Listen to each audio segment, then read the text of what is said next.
Bonjour à tous, c'est Anaïs. La vidéo sur YouTube n'a pas voulu se charger, donc ceux qui l'ont vue en direct, vous êtes des chanceux, vous l'aurez 2 fois.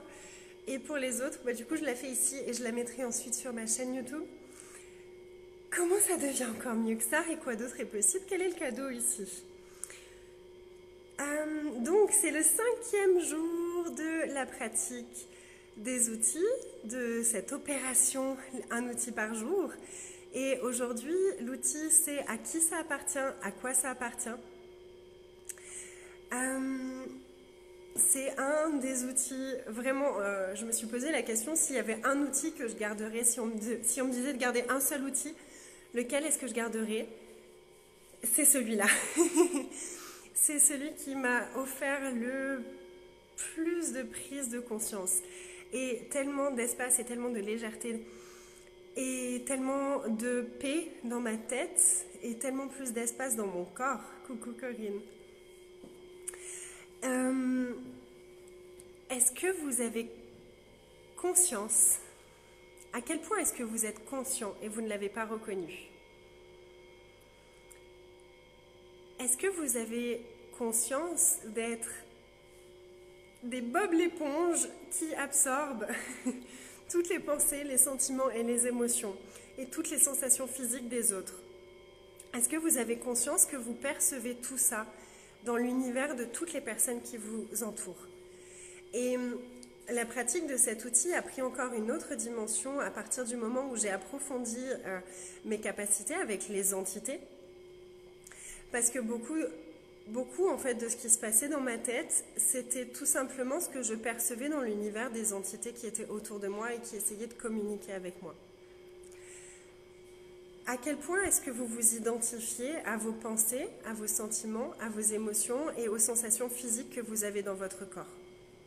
Et est-ce que vous seriez prêt pendant quelques jours à poser la question à chaque fois que vous avez une pensée, à chaque fois que vous avez un sentiment, à chaque fois que vous avez une émotion, à chaque fois que vous avez une sensation physique dans votre corps ou une croyance, posez la question à qui ça appartient, à quoi ça appartient. Waouh!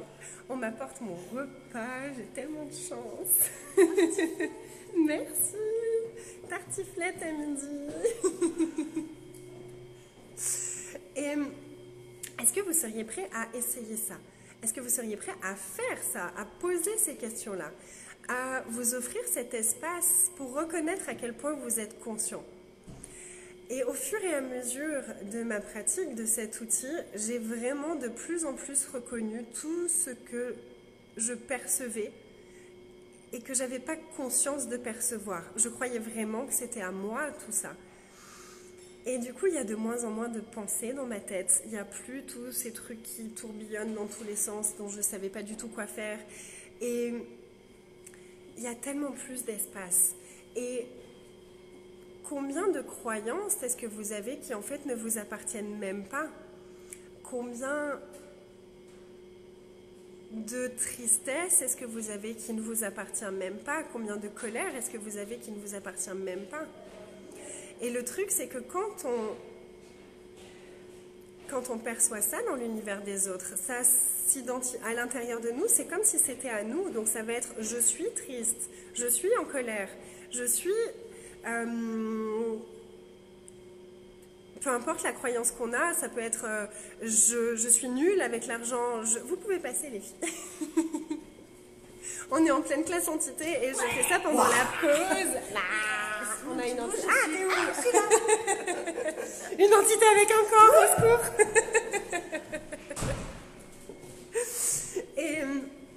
Et en fait, à l'intérieur de nous, ça se présente comme si c'était nous qui pensions ça. Donc ça va être d'un coup, oh, je suis triste. Ok, et en fait, à qui ça appartient? À qui ça appartient? Et si ça bouge, si ça s'allège ou si ça se contracte, c'est que c'est pas à nous en fait. C'est qu'on est en train de percevoir ça dans l'univers de quelqu'un d'autre, ou peut-être que c'est une entité qui veut communiquer avec nous et qui nous donne cette information-là, que elle est triste. Donc est-ce que vous êtes prêt à poser des questions? Est-ce que vous êtes prêt à arrêter de vous identifier à tout ce qui se passe à l'intérieur de vous? Est-ce que vous êtes prêt à reconnaître à quel point vous êtes conscient? Et ça peut vraiment être Est-ce que j'aurais un exemple là tout de suite? L'exemple que j'ai, c'est il y a quelque temps, je facilitais une classe avec une amie et, et on faisait toutes les deux des séances individuelles. Et puis d'un coup, dans ma tête, ça a été, oh mais elle a vraiment ce truc-là, elle le fait tellement mieux que moi. Elle a tellement plus de capacité avec ça que moi et ça a l'air tellement plus naturel pour elle que pour moi. Et j'ai regardé comment c'était à l'intérieur de moi et c'était tout contracté, c'était tout lourd. Du coup, j'ai posé des questions. Parce que si c'est lourd, c'est que c'est un mensonge, je vous le rappelle. Donc j'ai posé des questions et en fait, ça ne m'appartenait pas. Et j'ai eu la prise de conscience que c'était dans l'univers de mon amie qui se passait ça. Et du coup, j'ai posé la question aussi, est-ce que ce serait une contribution d'en parler avec elle? C'était très léger, elle était prête à recevoir ça. Donc je suis allée parler avec elle en lui disant, est-ce que tu te compares à moi? Est-ce que tu te juges par rapport à moi, par rapport à tes séances? Elle me dit, oui, ça n'arrête pas là ces derniers jours. Et en fait, ça ne lui appartenait pas à elle non plus. Donc quand on renvoie quelque chose à quelqu'un, quand on renvoie quelque chose qu'on a perçu dans l'univers de quelqu'un, c'est pas « tiens, reprends ta merde », c'est vraiment « tiens, est-ce que tu peux avoir conscience de quelque chose par rapport à ça ?» Et la personne peut avoir la prise de conscience que ce truc-là, c'était même pas à elle non plus, et elle peut elle aussi choisir de le renvoyer. Mais nous, à l'intérieur de nous, ça se présente vraiment comme si ça nous appartenait, comme si c'était à nous, avec nos pensées, avec nos émotions, avec notre voix dans notre tête parfois. Et un truc qui est vraiment très intéressant, c'est que si vous essayez de changer quelque chose qui ne vous appartient pas, vous ne pouvez pas le changer. Donc combien de situations de votre vie, combien de croyances, combien de douleurs est-ce que vous essayez de changer par tous les moyens possibles depuis je ne sais combien de temps et ça ne fonctionne pas? Et à quel point est-ce que vous vous êtes jugé de ne pas arriver à changer ça? Alors qu'en fait, c'est simplement que ça ne vous appartient pas et que vous pouvez le renvoyer aux expéditeurs. Et est-ce que vous êtes prêt maintenant à reconnaître que ce n'est pas vous, à regarder partout où vous vous êtes identifié à ça et à le renvoyer aux expéditeurs avec toute la conscience de l'univers attachée? Et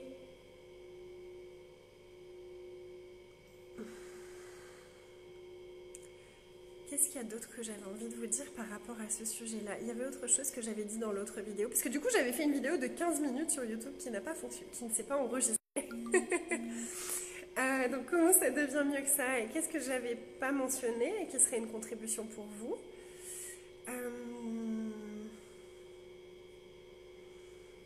Ok. Bah déjà, est-ce que vraiment vous êtes prêt à pratiquer cet outil-là?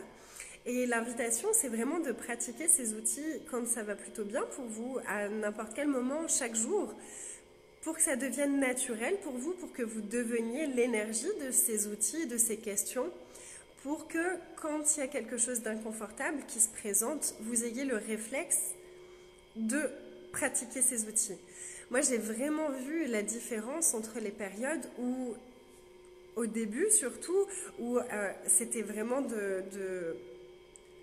c'était presque du martèlement à l'intérieur de moi. Je me forçais à poser les questions, je me forçais à utiliser les outils parce que c'était pas naturel, parce qu'on m'avait jamais appris, on m'avait jamais donné tous ces outils, on m'avait jamais expliqué que tout ce qui se passe à l'intérieur de moi, ça ne m'appartient pas forcément.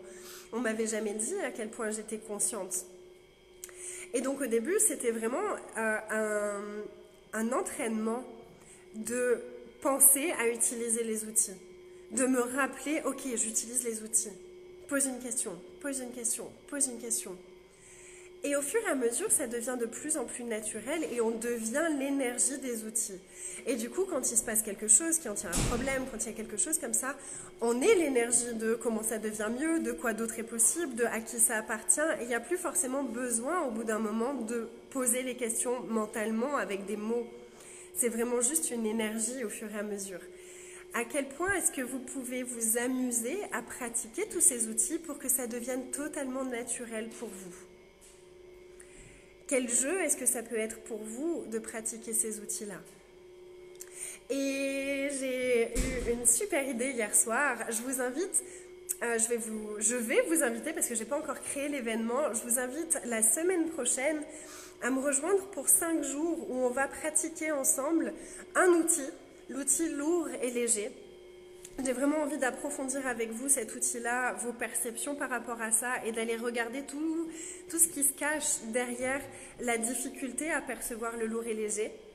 Et j'ai vraiment envie d'approfondir cet outil-là et de le mettre en pratique pendant plusieurs jours tous ensemble pour que vous puissiez vraiment intégrer ce que c'est pour vous le lourd, ce que c'est pour vous le léger et regarder toutes les petites subtilités qu'il peut y avoir.